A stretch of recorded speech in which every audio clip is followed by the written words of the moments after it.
ফিরোজ, আপনারা জানেন যে প্রবাসী বাংলাদেশিদের নানা সমস্যার সম্ভাবনা, সুখ দুঃখ, হাসি কান্না এইসব বিষয় নিয়ে প্রতি সপ্তাহে আমরা এই অনুষ্ঠানে আয়োজন করে থাকি। দর্শক, আমরা শেষ করার আগে প্রবাস থেকে পাঠানো একটি রিপোর্ট দেখে আমরা বিদায় নিচ্ছি। ভালো থাকুন, সুস্থ থাকুন সবাই।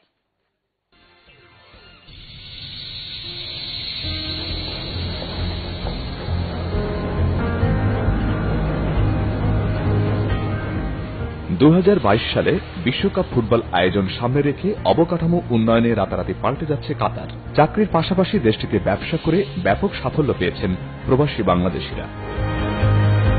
এরই ধারাবাহিকতায় স্থানীয় নাজমাই সুখারেসে বাংলাদেশি প্রতিষ্ঠান ট্রাভেল চ্যানেল অ্যান্ড ট্যুরের উদ্বোধন করলেন বাংলাদেশ বিমানের কান্ট্রি ম্যানেজার মোহাম্মদ মোস্তফা এবং বিশিষ্ট ব্যবসায়ী মতিন পাটোয়ারি। বাঙালিদের তাহলে এটা সবাই আগ্রহ হবে এবং আসবে।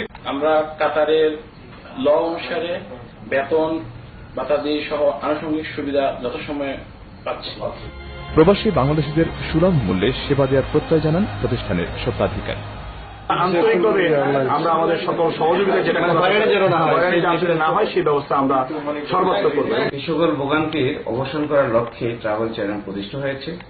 ট্রাভেল চ্যানেলের মাধ্যমে আমরা বাংলাদেশের যাত্রীদের এবং বাংলাদেশে যারা এখানে আছে প্রত্যেকের ধারে টিকিটের স্বল্প মূল্যে সর্বোচ্চ সার্ভিস দিয়ে পৌঁছে দিতে চাই। বাংলাদেশি লোকেরা বাংলাদেশ তাদের labour oriented movement and employment থেকে বেরিয়ে এসে ধীরে ধীরে উদ্যোক্তার দিকে যাচ্ছে।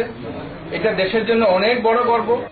অনুষ্ঠানে উপস্থিত ছিলেন প্রতিষ্ঠানের চেয়ারম্যান ফখরুল ইসলাম, ডিরেক্টর নিজামুল ইসলাম, সিইও মোহাম্মদ জসিম উদ্দিন, সেভার নেটওয়ার্কিং কান্ট্রি ম্যানেজার এবং কমিউনিটির বিশিষ্টজনেরা।